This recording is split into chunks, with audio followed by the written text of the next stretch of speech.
What? We didn't even say it. He's kind of murmury laugh, kind of like that. Kind of. Are you afraid of the silence? You see that thing there, Jeff? Do you see that? It's a little hair floating by. Oh yeah. Look. Whoa. It's a blonde hair, Jeff. Where the hell did this come from? It's a very questionable hair.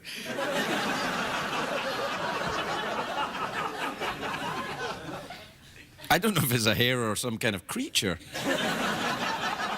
Anyway, I'm excited about the show tonight. Oh, me too, pal. I actually am excited about the show. Olivia Munn's here. She's very attractive. The last time she was here, I had a very difficult time with it. I started drooling and bumped into things. And then you met Olivia Munn. What the hell, man? See, since you got the kangaroo testicles, you've been sarcastic, a little more sarcastic than normal. Yeah, well, I'm taking chances now, see?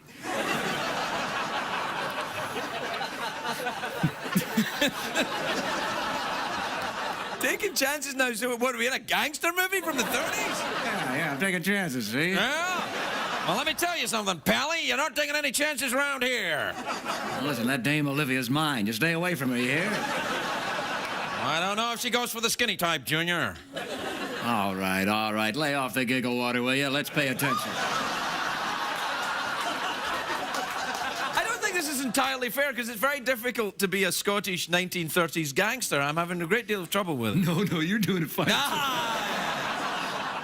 There could have been a Scottish gangster in the 1930s in America. Yeah, what would his name have been? Kilty Machine Gun Kilty. Machine Gun Kilty. Ooh, I like that. Yeah. All right, come on out, Machine Gun Kilty. We know you're in there. No. You'll never take me alive, copper. All right, the hell with it. Big show tonight. We'll be right back, everybody.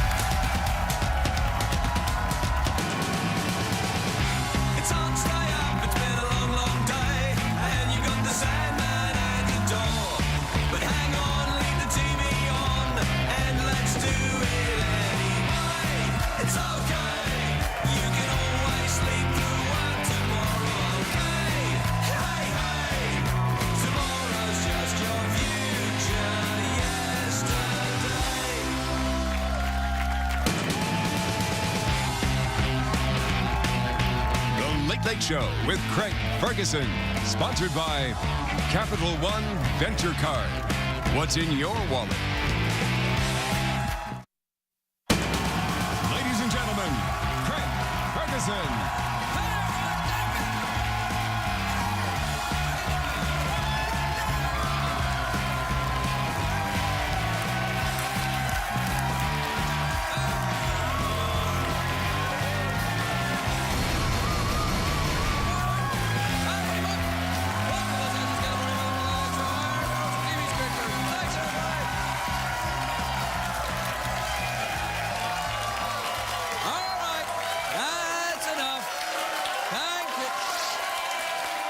No, please. That's enough, thank you. If you keep going, the folks at home might start to think it's phony or staged in some way. They may feel that you've been coerced or encouraged. They may feel you've been giving small candy bars to keep your sugar level up so that this mediocre crap will in some way... You know, my tip for you folks at home, if you want to have a good time as much as the studio audience here, do what they do. Take a lot of drugs. I'm not advocating the use of drugs in any way.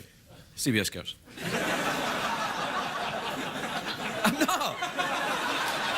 I'm just saying candy sometimes makes you feel a bit zippy. You know, candy's not a drug. I should get off this, shouldn't I?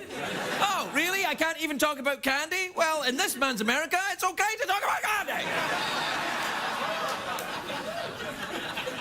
I had a little bit of candy before I give it. It's a great day for America, everybody.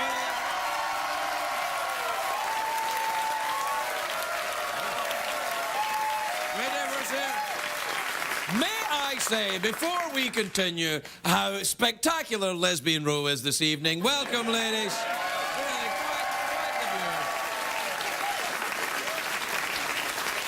We love of all the people here, it doesn't matter what you think or what you do, but we keep a special place in our heart for the lesbians. Just a little row down the front. So they know. Anyway, it's Friday, of course. Only 3 more shopping days until Halloween. Yep, I've already picked out my costume. I'm going as grumpy old man who doesn't give out candy.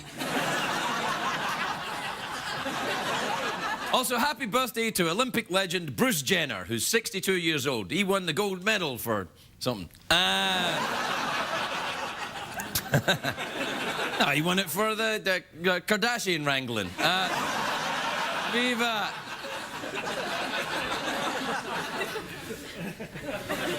Do we have a picture of Bruce back in his Olympian days? Look at that kid there, isn't that awesome? Yeah. He doesn't look the same as that now, of course. Nah, he's had a little bit of work done. We have a recent picture of Bruce. There he is. No.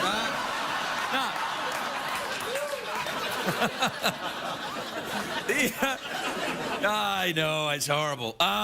It's not just Bruce Jenner's birthday today, of course. It's Julia Roberts' birthday, too. Yes! Happy birthday, Julia. Now, Julia Roberts and Bruce Jenner are completely different, of course. One's a pretty woman who was briefly married to Lyle Lovett, and the other one's Julia Roberts. Craig, are you saying that Bruce Jenner was married to Lyle Lovett? Why didn't we know about this? Yeah, I am saying that. Do we have a picture of their marriage? There, they were married. Apparently, Bruce wore his gold medal to the wedding as well. Anyway, it's a very exciting day today. I've been looking forward to this all year. I'm sure you're sick of hearing about it by now, but today is the first day of the Rome International Film Festival. You hate Italians or something? What's wrong? Yeah, in Rome, people are running through the streets, drinking, partying, waving their arms in the air. Then they heard about the film festival. What's the coming to go? It's a movie time! Do we have a graphic for the International Film Festival? There you are.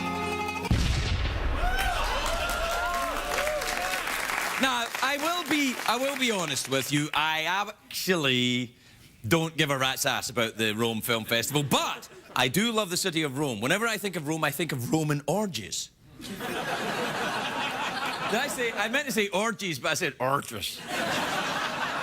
It sounded like Roman oranges. People were like, what? Do they have oranges in Rome? Only at the orgies. They have Roman orgies. And I know you're thinking, why? Why do you think about Roman orgies, Craig? I'll tell you why. Because I'm filthy. That's right. Spank me, why don't you? Actually, I think of Roman orgies all the time. All those writhing bodies, that exposed flesh, those shiny helmets rubbing.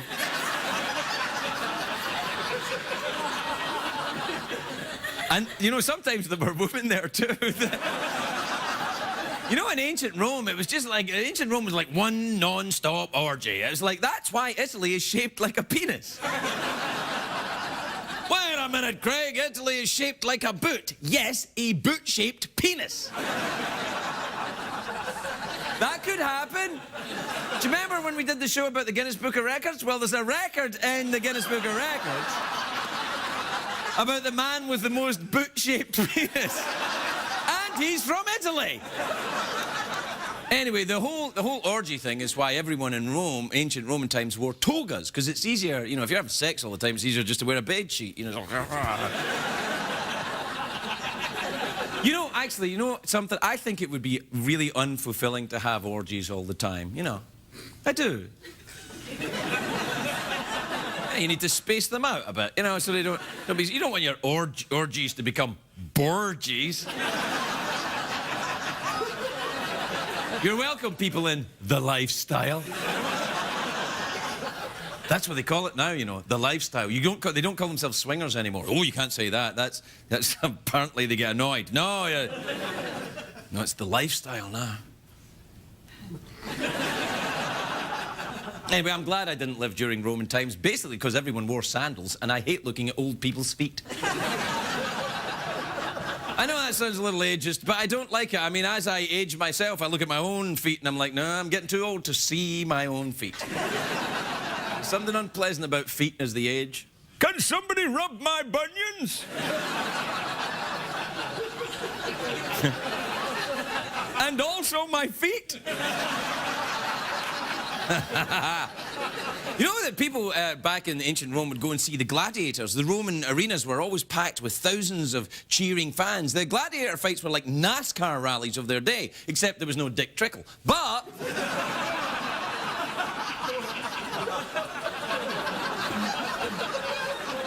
but they did have those shiny helmets.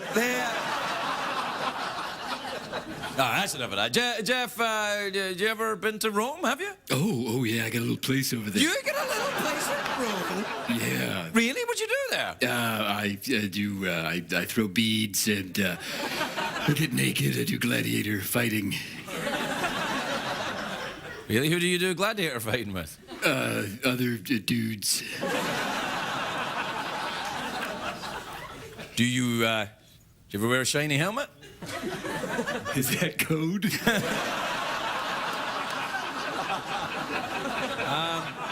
Actually, I don't think it is legally allowed to be code, no. I mean an actual shiny helmet like Roman soldiers wore. Yes.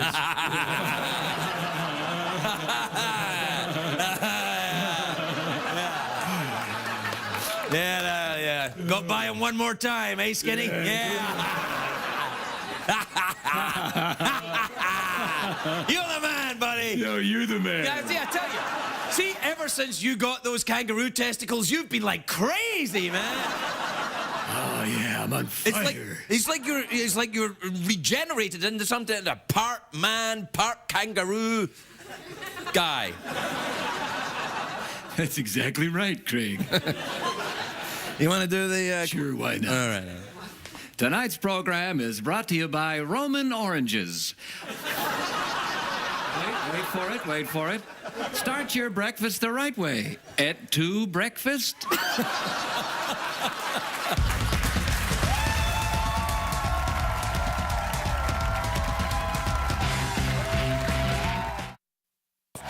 back to the show, everybody.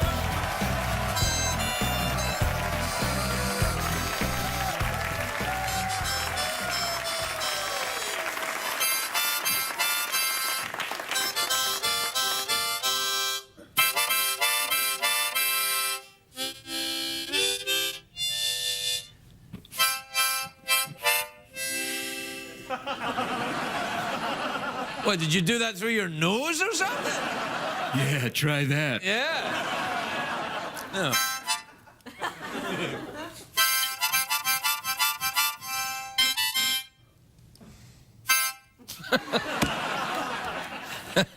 All right, what time is it, Jeffrey Peterson? To tweet or not to tweet? That is the question. To die, to tweet, to email, perchance to dream.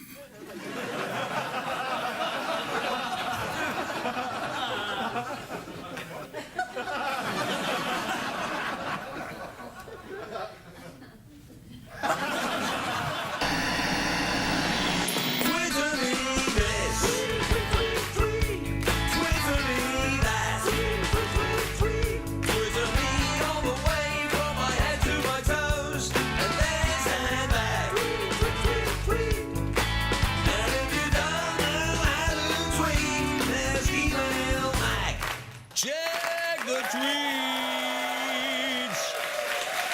All right, this is from Lauren in Pittsburgh, who says, hi, Craig. Are you more likely to read my emails on the show if I say I'm a lesbian? Just curious. Well, make up your mind. Are you just curious or are you an actual lesbian? But, I hope that explains it to you. I think sometimes people think that, lesbians are, picked out in this show for favoritism, yeah, and, extra special love. And that's true. They are. Right, Lesbian Row? Yeah.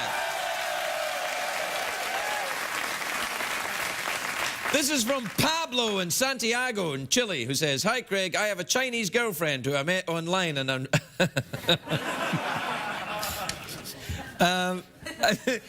It just sounds like a joke, doesn't it? Like, so there's a guy in Chile, and he has a Chinese. Well, anyway, look, This is from Pablo, who says, hey, Craig, I have a Chinese girlfriend who I met online. After traveling back and forth for 4 years, I want to marry her. Well, that's nice. How can I make a wedding without spending all the money on travel for the family to be there? You cheap bastard.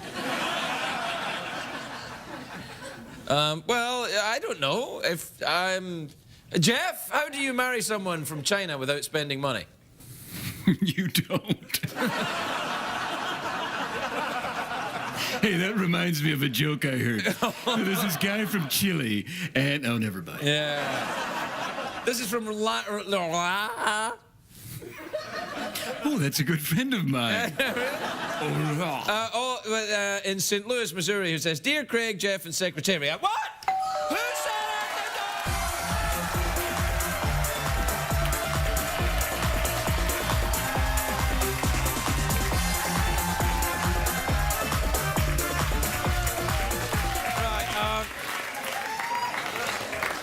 This is from in St. Louis, Missouri, who says, Dear Craig, Jeff, and Secretariat, my dad is bald but insists on wearing a wig. It's terrible. What do you think? What do you think I should tell him?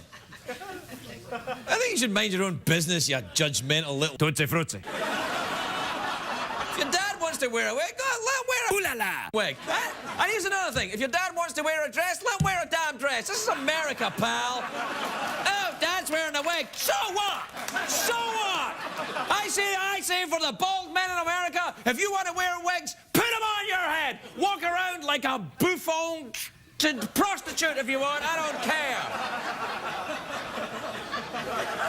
This is the land of the free, you judgmental little... Makes me so mad. Oh, my dad wears a wig. I'm wearing a wig. Would you ever wear a wig, Jeff? Oh, hell yeah, all the time. Are you wearing one now? Well, no, I like to wear them when I go out on the weekends. Like to wear a nice, sensible pair of red pumps. Sensible, mind you. The hell is this going? Oh, I think you know. All right, this is from Samantha in Long Island, New York. Ever been to Long Island? Oh, I got a place there. Like Dear Craig, I'm going skydiving in 2 weeks and I'm very nervous. How can I calm my nerves? Don't Crikey. go. This is well, you want to be calm skydiving? Here's the thing about skydiving. If you're not nervous going skydiving, you're not paying attention. It's skydiving. It's appropriate to be nervous. Or, you know, you could...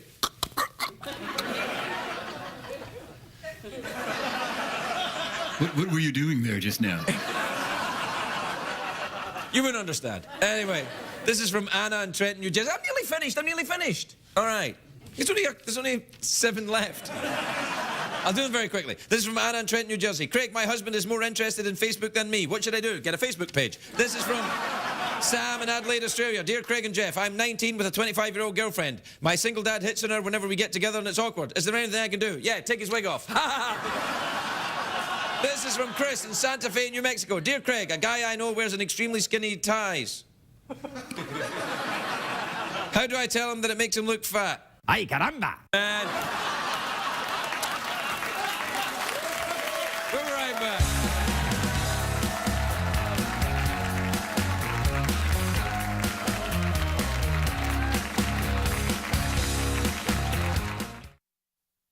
Now, listen, I've got a great idea. Because it's Friday night, and it's getting a little chilly, I thought, why not have a guest who's sensational and sexy and attractive? And then everybody here was like, Craig, that would make all the other shows look out of place. But...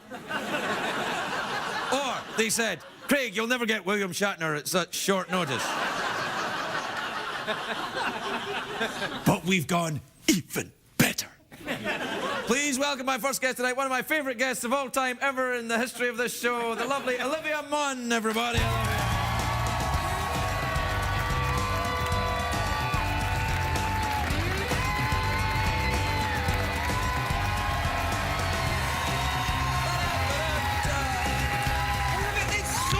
It is so good to see you. I haven't seen you in forever. It feels like forever. Every minute apart, it feels like forever. Well, you know, it tears me apart when you're not here, because when you come out and you wear exactly the same clothes as you had on last time. No, this is actually, it's more of an ivory. The other one was more of a gray. Oh.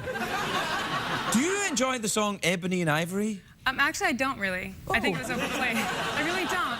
Oh, we can't be friends anymore. What? No, Like, I'm you love kidding. it that much? No, I liked it a little bit. I like the, you know, piano, keyboard, Name another oh Lord. song. Huh? I like that song. Come sail away, come sail away, come sail away with me.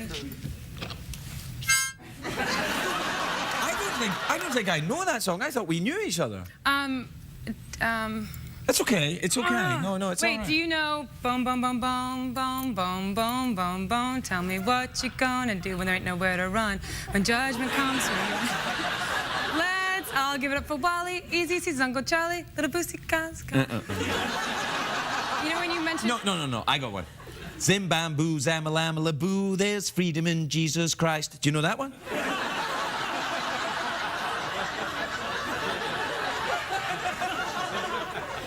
Our God is an awesome God. He reigns from heaven above. All right, here's one. This is one that I grew up with going to school in Scotland, right? In the bleak midwinter. They made us sing that, and then they beat us and made us work up chimneys. When I was in a military family, so when... You were in a military family? My ex-stepfather was Air Force, and yes. And we lived in Utah once, and in kindergarten, my teacher, every day we had to sing the Utah anthem, but then also we had to follow that up with, I believe the children are our future. Teach them well and they will find the will. The possess inside. Yes! Give them a sense. I love that you went gospel on me. Oh, yeah, when it's time to testify, I don't hold back, I tell you. You gave it back to the maker. How have you been? I've been really great. You know, you were talking about Will Shatner. Unfortunately, you're right, couldn't be here. Yeah. You know, the first time I ever met William Shatner, you know what he said to me? He said, he's like, hi, nice to meet you. And then he turned to my friend and he goes, you know, if she were an escort, she'd be an expensive one.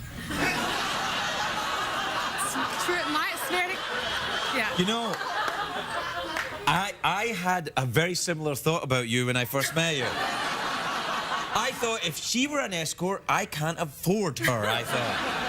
I chose to take it as a compliment. It is a great compliment. It's the highest compliment Shatner can give. It's the #1 Shatner compliment. He loves things. Can I ask you a question? Please. What's the perfume you're wearing? It's two sprays that I put together, and I actually don't tell people what it is. Okay. But it's a flower and it's a fruit, and I put them together. It's an intoxication which leaves me breathless, is what it is. If you were to describe it, how would you describe it? I always ask people. If it was, I would think, if I smelled that, I'd go, if that smell is on a prostitute, it would be an expensive prostitute. No, it's a very nice smell. You know what it is? It's kind of, oh God, it's probably best if I move on to a different area.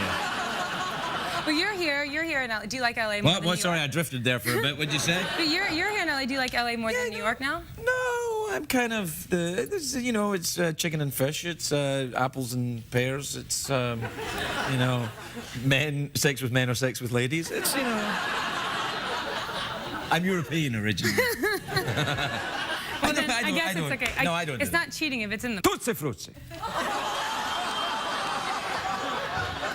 It's the second night of sweeps. This is the night when America is watching.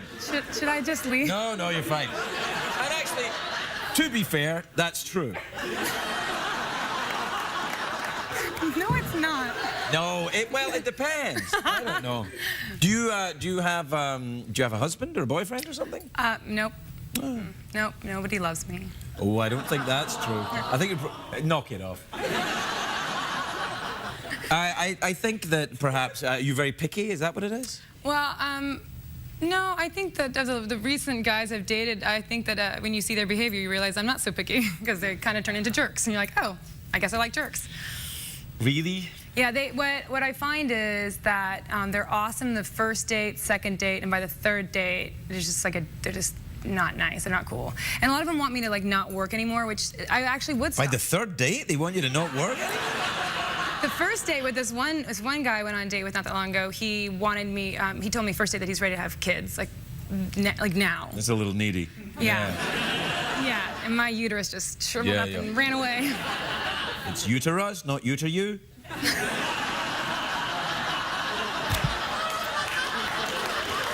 No, it's not my joke. It's not my joke. It's not my joke. I saw it in The Simpsons. It's not my joke.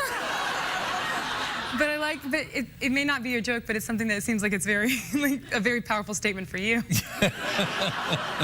Very empowering. No, I don't mean that. A little bit. I mean it a little bit. All right.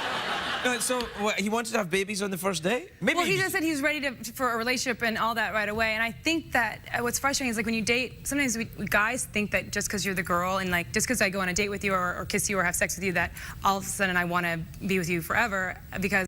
I just fainted inside. The guys think that because they think, oh, you're the girl and I'm the guy. And I just, the thing is that sometimes you're the girl and I'm the guy. That's just how it is sometimes. Like, I don't really want to. Sometimes I just need you to. Sometimes you just want them to be quiet. Be like, shh, stop talking so much. Look, be pretty.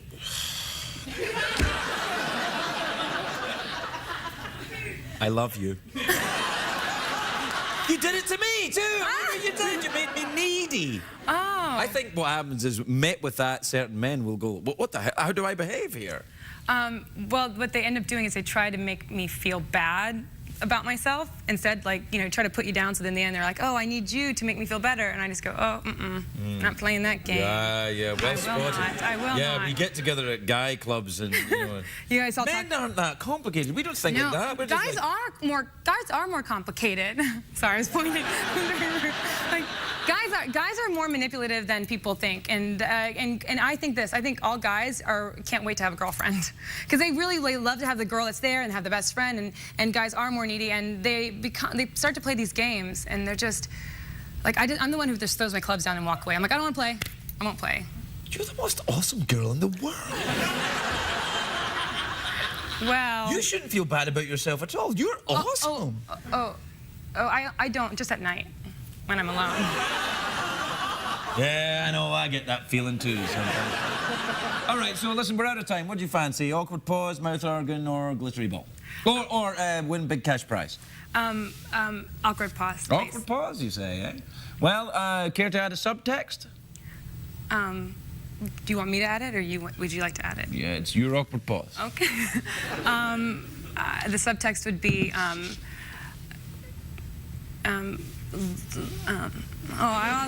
no, it's great. You led us into the awkward pause by thinking about the subtext. I got so nervous. That's good. That's good. That's not subtext. Yes. Are you doing the subtext? Is this like a double bluff? Because that is genius. If you were doing that, that's crazy good. No, I get weird. Like, I can be like this, and all of a sudden when somebody asks me to say one specific thing, I can't. All right, that's okay. I'll add an awkward pause, subtext. My go-to subtext, which is I'm trying to sneak a look at your breasts, and you catch me. Okay.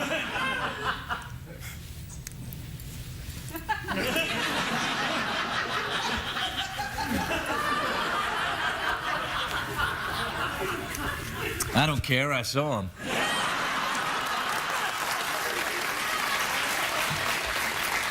Olivia Munn, everybody.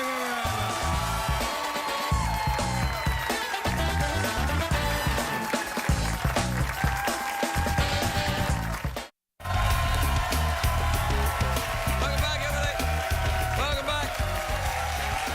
My next guest is a very funny comedian. She's doing the Judy Show, My Life as a Sitcom, at the DR2 Theatre in New York City. Please welcome the adorable Judy Gold, everybody. Judy Gold.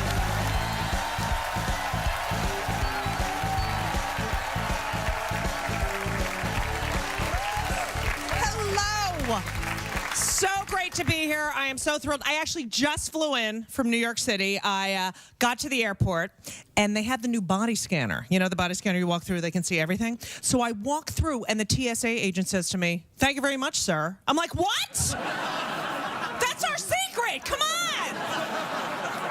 But, I sat in the emergency exit because, you know, I need the extra leg room, and they actually made me pay extra to sit in the emergency exit. I mean, it's ridiculous. You have to pay for everything. And then the flight attendant comes over to me and says, "Hi, are you aware that you're sitting in the emergency exit?" I'm like, "Yeah, I'm aware I'm sitting in the emergency exit. We need a verbal yes that you'll help in case of an emergency." I'm like, "Yeah, I'll help if they pay me, okay?" I had to pay to sit here. They can pay to get off the plane, all right? $20, lady. I don't care if your hair's on fire, all right? Don't throw the baby in my face. That's another 10, all right? Traveling is awful. It's about now I'm, you know, I'm middle-aged, so everything's harder. I'm 48. I know I look great, thanks. So, but I gotta tell you, it really is, it's not that much different than being in your 20s, because I remember being in my 20s, and the only difference between being in your 20s and being in your 40s is the way you introduce your friends to each other. Because I remember in my 20s, I'd introduce my friends, I'd be like, "Oh, you gotta meet my friend Bill. He's amazing. He just ran the marathon. He's really into jazz. He just passed the bar." Now in my 40s, this is how I introduce my friends to each other. Okay, so tonight you're gonna meet my friend Sandy. She is amazing. But they just found a tumor behind her right eye. It's nothing. It is completely benign. They're taking it out next week. Look at the left eye. The right eye's like going all over the place. She might fall down or slur her speech, but she's an amazing person, and she writes poetry, and she's been published, okay? I'm telling you, you get older, and all people do is talk about their medical ailments. It's like, and everyone has a tumor. It's like every week I get a phone call. They found something, and it's always the size of a fruit. Have you noticed that? They found something. It's the size of a grape. It's the size of a lemon. It's the size of Richard Simmons, you know?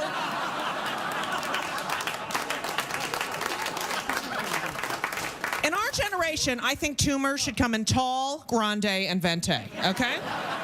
Oh, here's what, I have to tell you the story. So last year, I'm laying on the beach with my girlfriend, and we fall asleep, and this is such a middle-aged thing. We fall asleep, and we wake up about 90 minutes later, and my girlfriend, Elisa, says to me, "Oh my God, Judy, look how beautiful it is here." And I said, "Yeah, it really is." And then she says, "And the lighting, I mean, the lighting is just perfect." I said, "Yeah, you're right." Then she says, "You know what? Tomorrow, we should come back here and bring our tweezers and magnifying mirror." Our tweezers and magnifying mirror. Like I'm gonna pluck hairs out all day on the beach. Let me tell you something, gentlemen. If you're ever out to dinner with a woman, you're in a deep, deep conversation, and she goes like this. She is not listening to one thing that is coming out of your mouth, okay? Because the world has just ended until she gets that hair out of her face. I'm telling you. I wake up sometimes with the black 4-footer, and people are doing like tightrope exercise. I'm like, where was this yesterday? No one told me about it. But so what happens when you get older? And I got the kids, which I have to tell you, kids are very cute when they're little, and then they get really annoying. I have a teenager who literally ignores me constantly. His name's Henry, and the other day I went home, and he's laying on the couch, and I called his name about 12 times, no response, and then finally I screamed his name really loud, and then he says, "Can't you see I'm doing something? What are you, deaf?" And I said, "First of all, you do not talk to me like that, and second of all, it's what are you, blind, okay?" But I am a gay mom, and I have to say, it's there's a lot of challenges being a gay mom, and I actually had to do the talk with my kids, and I have to say it was very difficult explaining heterosexual sex to my sons with a complete lack of enthusiasm, you know. But I have been asked the most amazing questions. I was in the playground with them a couple of months. Well, it was actually a few years ago. They were very little, and this woman comes over to me and asks me if I was planning on raising my sons as homosexuals. And I said, absolutely. You know, the G.I. Joe, he just got kicked out of the military, so they're playing with Barbies right now. And we don't have any bedrooms in our apartment, so they'll be sleeping in the closet for the first 18 years of their lives, okay? Thank you so much, everyone.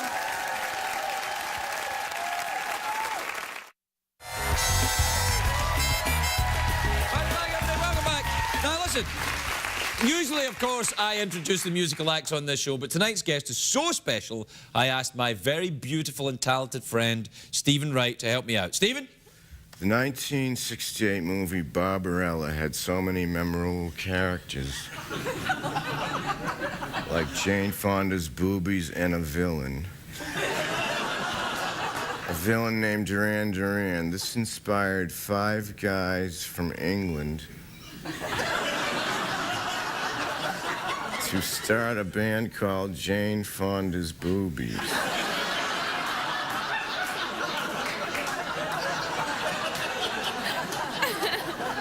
Here they are. Please welcome Duran Duran. What did we learn on the show tonight, Craig?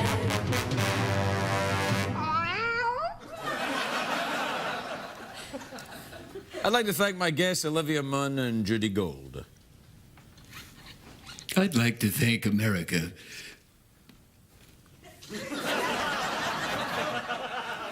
I'd like to thank Duran Duran, who were also on the show. Oh, yeah. Yeah. Maybe you should have gone there before you thanked America. I mean, not that you shouldn't thank America, but I mean, it would be nice to finish thanking our guests before you went to the entire nation. Just kind of encompassing everyone. Yeah, yeah. See, the problem is Duran Duran are British, so right there, you thanked America and you still left out Duran Duran. I'd like to thank the world. Thank you, world.